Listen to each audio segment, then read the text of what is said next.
For nearly 300 years, battlefields echoed with one dominant sound: thundering hooves pounding against earth.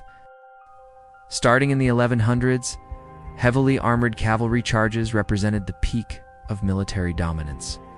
Picture this devastating spectacle: a wall of steel-clad warriors that could wipe out entire infantry formations in mere moments. When knights dropped their lances into position and drove their massive warhorses forward at full speed, they transformed into an unstoppable battering ram. Foot soldiers stood virtually helpless against this onslaught.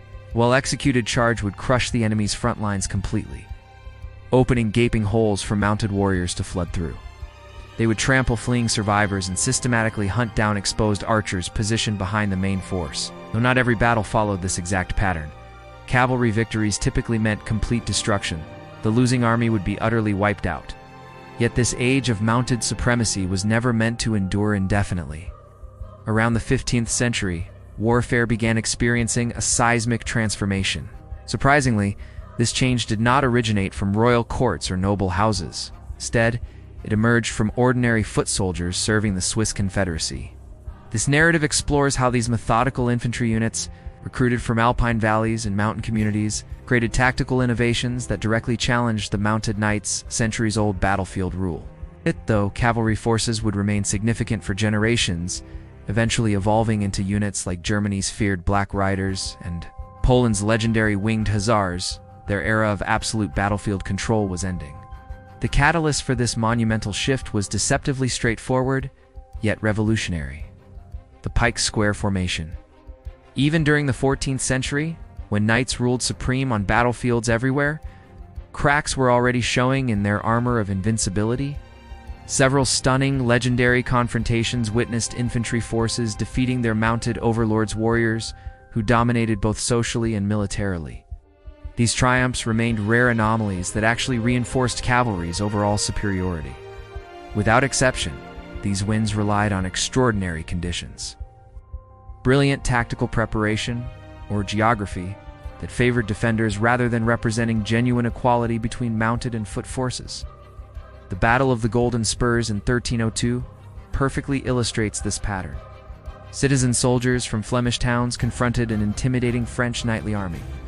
The Flemish commanders, recognizing their hopeless position on level ground, carefully engineered their battlefield near Courtrai. They positioned themselves strategically behind multiple waterways and excavated an intricate network of hidden trenches and traps.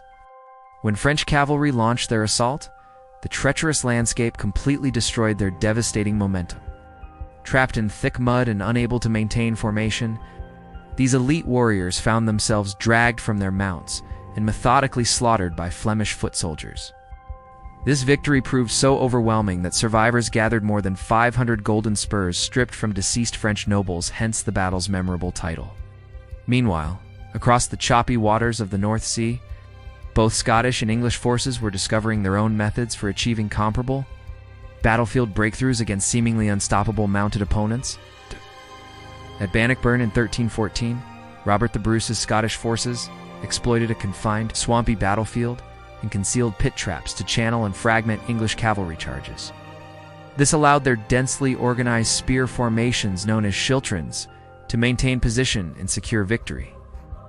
During the 100 Years' War that followed, English armies perfected the art of defensive combat. In 1346 and Agincourt in 1415, they achieved legendary triumphs against overwhelmingly superior French numbers. Their winning strategy remained remarkably consistent: choose terrain that hampered cavalry movements, fortify their front lines with pointed wooden stakes, and deploy their lethal longbowmen to shower advancing French knights with deadly arrow storms. The outcome, especially at Agincourt, created a horrific, confused slaughter. French nobles, weighed down by heavy armor, became exhausted and trapped in deep mud, transforming into helpless targets for nimble English infantry. These confrontations earned fame precisely because they defied expectations. They proved mounted warriors could indeed be defeated, but only when foot soldiers managed to manipulate every advantage in their favor.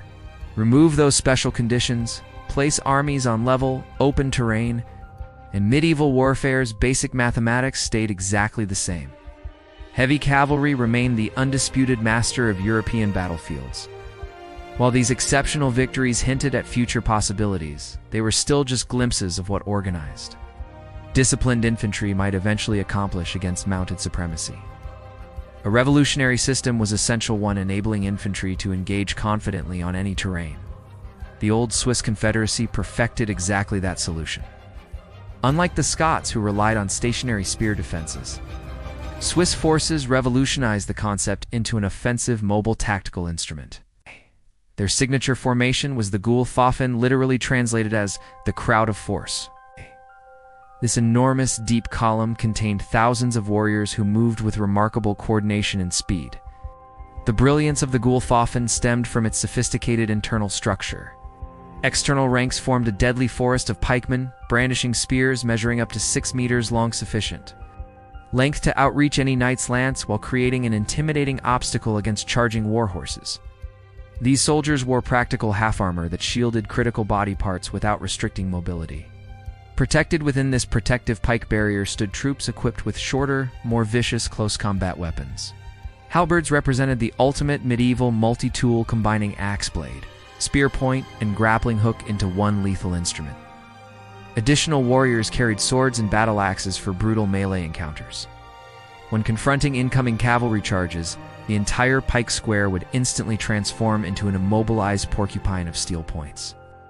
This defensive posture made direct assault nearly suicidal for mounted opponents. Yet the true innovation lay not in defensive capabilities alone, but in the formation's ability to advance aggressively, while maintaining this protective shell of spear points. The front ranks would drop to their knees, driving pike butts firmly into the ground while angling razor-sharp steel points toward approaching enemies. Soldiers positioned directly behind them extended their own pikes forward over their comrades' shoulders, constructing multiple layers of lethal steel barriers. No warhorse would willingly charge into such a deadly obstacle, and any knight forcing his mount forward would watch it become skewered, leaving him dismounted and vulnerable to halberdiers waiting within the formation's interior. This defensive capability alone represented a battlefield revolution. Yet what made Swiss forces genuinely terrifying was their ability to deploy pike squares as offensive weapons. Unlike the static Greek phalanx that functioned as an anvil requiring cavalry support, Swiss pike squares served as both hammer and anvil simultaneously. Following successful defensive actions, or even without initial provocation, entire formations could advance methodically across battlefields. This unstoppable advancing forest of steel created a nightmarish spectacle for opponents. Enemy infantry faced an impossible dilemma: retreat immediately or face complete annihilation under the overwhelming mass and momentum of Swiss assault. Their combat effectiveness was driven by warrior spirit, approaching religious fanaticism and all, a nothing mindset that embraced horrific casualty rates as necessary sacrifices for ultimate victory. The psychological intensity, combined with superior tactical flexibility, transformed ordinary Swiss soldiers into the most feared infantry force across medieval Europe, finally providing a reliable counter to centuries of cavalry dominance. The ultimate test arrived at the Battle of Grandson in 1476. The Swiss system's reputation was hammered into legend during the brutal Burgundian Wars. In 1476, the Swiss Confederacy entered direct conflict with Charles the Bold, Duke of Burgundy, whose military represented the absolute pinnacle of contemporary warfare. His forces embodied professional combined arms doctrine, a corps of heavily armored noble cavalry, elite archer units, disciplined infantry formations, and the most sophisticated artillery available anywhere in Europe. The confrontation reached its climax outside the town of Grandson. After seizing the local castle, Charles executed every member of the Swiss garrison, an act of shocking brutality that ignited fury throughout the Swiss cantons and motivated them to mobilize a massive field army. The opposing forces met on level plains terrain that should have overwhelmingly favored Burgundian cavalry in cannon formations. The Swiss vanguard, consisting of one colossal pike square, reached the battlefield first. Demonstrating extraordinary discipline, this formation organized itself perfectly and endured devastating bombardment from Burgundian artillery pieces. These warriors stoically maintained formation, while comrades were literally torn apart by iron cannonballs, methodically closing ranks around the fallen. just as Charles prepared his decisive assault. The remainder of the Swiss army appeared to additional enormous pike squares cresting a nearby hillside. Their dramatic arrival was heralded by thunderous blasts from massive war horns echoing across the battlefield. The sudden emergence of thousands of reinforcements sent Burgundian forces spiraling into chaos. Charles frantically attempted to reorganize his army. But this complicated tactical adjustment under intense pressure was misinterpreted by many soldiers as the beginning of a general retreat. As Burgundian battle lines began wavering dangerously, Swiss forces launched their devastating assault. 3 massive squares simultaneously lowered their deadly pikes and surged forward in perfectly synchronized attack formation. The Burgundian army, considered Europe's military masterpiece, utterly disintegrated. Knights found themselves unable to mount any organized cavalry charge and were completely overwhelmed in the ensuing rout. Charles the Bold barely escaped with his life, abandoning his entire military camp, along with precious artillery pieces and a legendary fortune in jewels and silver. The Battle of Grandson created shockwaves that reverberated throughout European courts and military circles. This engagement proved definitively that common infantry soldiers could utterly destroy the most elite knightly army in existence on completely open terrain, without requiring special circumstances, favorable geography, or defensive advantages.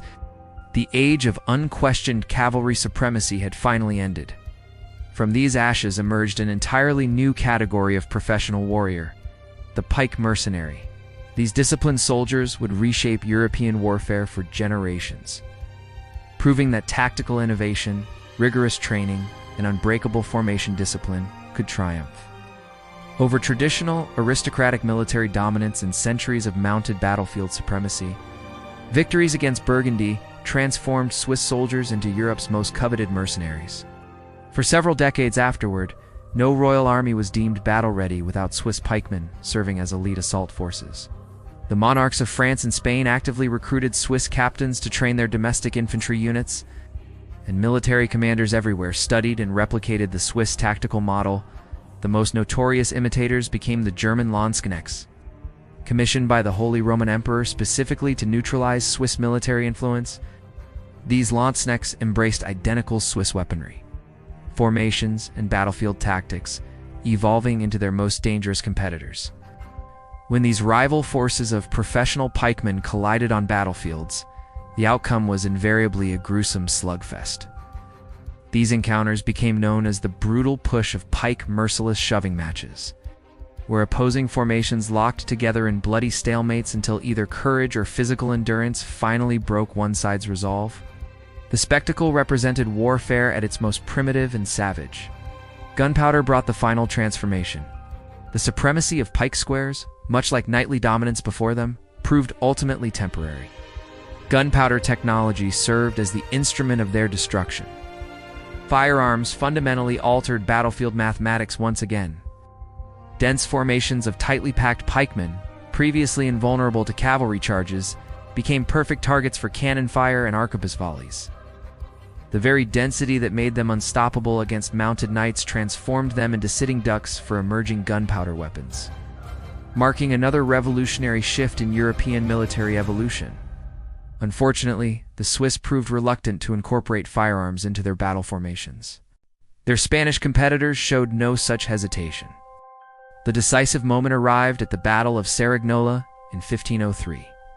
Spanish forces under Gonzalo de constructed protective trenches and positioned thousands of arquebusiers, early musket troops, behind these earthworks. When French cavalry and Swiss pikemen launched their traditional advance, Spanish marksmen unleashed devastating volleys of gunfire upon them. The densely packed Swiss squares, previously so formidable against mounted attacks, transformed into ideal targets for firearm volleys.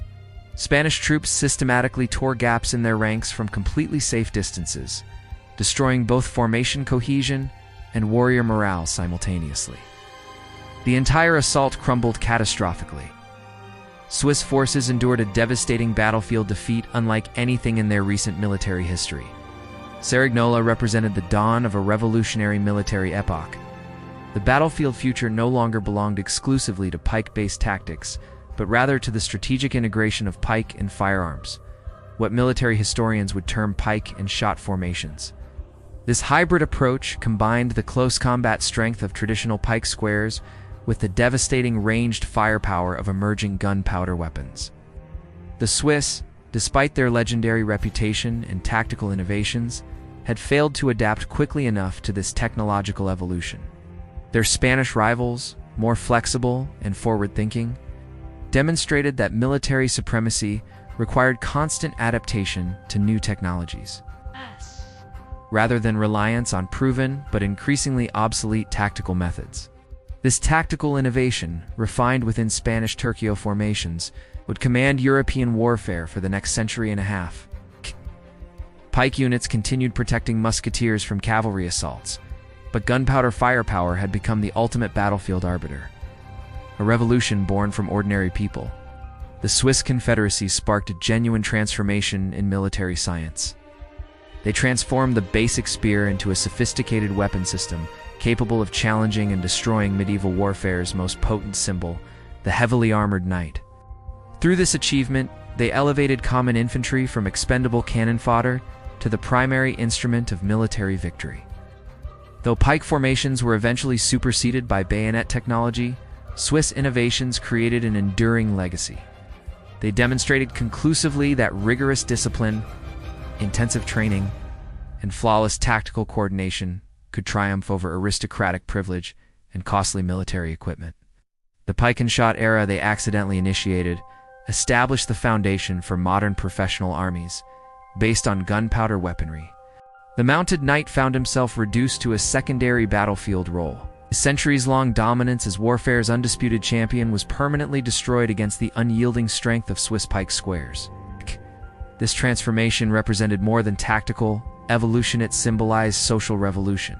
Common citizens had proven they could organize, train, and fight with effectiveness surpassing Europe's traditional warrior elite.